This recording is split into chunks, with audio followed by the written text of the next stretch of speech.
Nos primeiros anos, o Royal Rumble era apenas uma batalha real especial para mostrar quem era o cara mais durão da WWE, mas sem grandes recompensas envolvidas. Isso tudo mudou em 1992, quando o título mundial da WWE estava vago. Foi colocado em jogo no Royal Rumble e acabou sendo conquistado por Ric Flair. No ano seguinte, a WWE criou uma regra que o vencedor do Royal Rumble ganhava uma chance pelo título mundial na WrestleMania. Desde então, muita coisa mudou. Alguns vencedores do Royal Rumble foram até a WrestleMania e saíram campeões, outros fracassaram, e em alguns casos nem chegaram a disputar um cinturão. A maioria dessas vitórias faz sentido, servindo para encerrar histórias importantes e consolidar grandes carreiras. Por outro lado, houve momentos que o vencedor do Royal Rumble não precisava da vitória na WrestleMania também. Então, galera, as escolhas que eu fiz para essa lista podem até gerar controvérsia, mas todas reforçam a ideia de que esses vencedores do Royal Rumble não precisavam vencer na WrestleMania. Mas então, galera, antes da gente partir para o nosso vídeo, não esquece de curtir esse vídeo, se inscrever no canal, ativar o sininho e comentar embaixo para dar aquela moral marota pro nosso canal. Então, sem mais delongas e sem mais chapo furado, partiu pro vídeo. Yokozuna contra Bret Hart, na WrestleMania 9 em 1993. O Royal Rumble de 1993 foi o primeiro a introduzir a regra de que o vencedor garantiria uma chance pelo título na WrestleMania.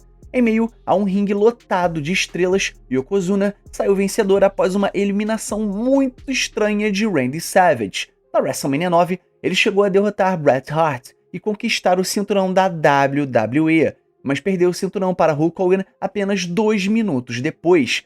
Essa sequência é lembrada até hoje como uma das piores decisões criativas da WWE na época, e com toda razão. Yokozuna vencer o título naquele momento não fazia nenhum sentido. Bret Hart ainda era um campeão muito forte e popular na época, e tinha muito mais a render em rivalidades futuras. Muitos argumentavam que Randy Savage ou outro lutador deveria ter vencido o Royal Rumble daquele ano. E apesar de Yokozuna depois ter se provado um vilão eficaz e dominante, essa breve e caótica jornada pelo cinturão acabou atrapalhando tanto ele quanto Bret Hart a longo prazo. Triple H contra Chris Jericho, na WrestleMania 18 em 2002. E assim, galera, pode ser uma escolha um tanto quanto polêmica, já que Triple H estava em alta após retornar de uma grave lesão em 2002. O público estava totalmente a favor dele vencer o Royal Rumble e encarar Chris Jericho pelo cinturão da WWE na WrestleMania.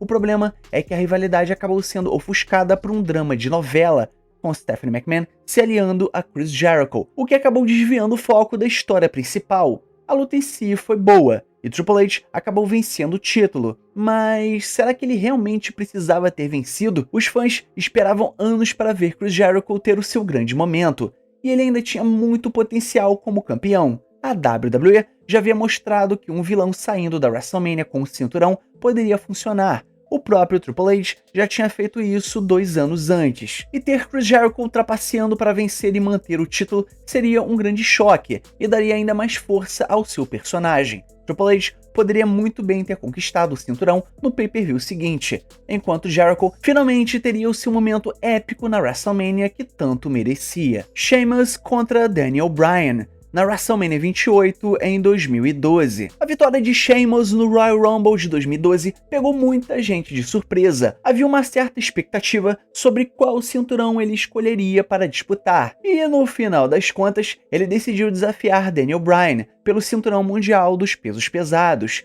E o resultado, uma das lutas mais ínfames da história da WrestleMania, com apenas 18 segundos. Foi um único Bro Kick que deu a Sheamus o cinturão, enquanto os fãs mal piscavam. Mas olhando em retrospecto, Sheamus talvez nem devesse ter vencido o Royal Rumble. O público já estava fortemente ao lado de Daniel Bryan, já que vinha se consolidando como um dos campeões mais populares da empresa, e fazer ele perder o cinturão na luta de abertura da WrestleMania, ainda mais de uma forma tão rápida, foi um erro enorme, independentemente da duração do combate. Foi apenas mais uma das muitas decisões equivocadas que impediram o que poderia ter sido uma grande e memorável luta na WrestleMania. Randy Orton contra Bray Wyatt, na WrestleMania 33 em 2017. Muita gente ficou muito confusa com a vitória de Randy Orton no Royal Rumble de 2017. especialmente considerando o elenco cheio de nomes quentes que poderiam ter rendido uma luta na WrestleMania muito mais empolgante. Orton escolheu desafiar Bray Wyatt pelo cinturão da WWE, em uma rivalidade entre antigos aliados que prometia bastante, mas acabou decepcionando bastante também, culminando com Orton vencendo o cinturão. Essa foi apenas mais um dos muitos erros da WWE em relação a Bray Wyatt. Os fãs haviam adorado vê-lo conquistar o cinturão no Elimination Chamber, e ele merecia um reinado muito mais longo e dominante, e encerrar assim tudo tão rápido justamente para Randy Orton, que já tinha mais do que títulos suficientes, acabou atrasando a carreira de Bray Wyatt por anos, e é fácil olhar para trás e ver o quanto isso foi mal conduzido. Wyatt deveria ter mantido o cinturão e continuado seu momento de ascensão, em vez de ter sido sacrificado para mais uma conquista previsível de Randy Orton. Charlotte Flair contra Rhea Ripley, na WrestleMania 36 em 2020. E essa, meus amigos, é disparado de longe o caso mais óbvio de toda essa lista. E sim, Charlotte Flair é uma excelente lutadora e uma das maiores estrelas femininas da WWE, mas a obsessão da empresa em colocá-la sempre no centro das atenções acabou gerando uma forte rejeição do público, e nada exemplifica isso melhor do que a decisão de fazê-la vencer o Royal Rumble de 2020 em vez de dar essa vitória para alguém como Bianca Belair, que estava claramente em ascensão. E no mínimo, Charlotte poderia ter perdido na WrestleMania para ajudar a consolidar uma nova estrela, mas é claro que isso não aconteceu. Ela resolveu desafiar Rhea Ripley pelo cinturão do NXT, algo que nunca fez muito sentido, e encerrar o reinado de Rhea Ripley foi ainda mais questionável. E é claro, Charlotte venceu e adicionou mais um cinturão à sua extensa coleção, um título que ela absolutamente não precisava naquele momento. Felizmente, Rhea Ripley conseguiu sua revanche anos depois na WrestleMania, mas àquela altura o dano já estava feito. Mais uma vitória de Charlotte foi o suficiente para deixar muitos fãs ainda mais cansados da maneira como a WWE insistia em mantê-la sempre no topo. Então galera, nós chegamos no final do nosso vídeo, então não esquece de curtir esse vídeo, se inscrever no canal, ativar o sininho e comentar embaixo tudo isso que eu passei pra vocês, beleza? E o mais importante, é claro, somos Pro Wrestling. Valeu e fui!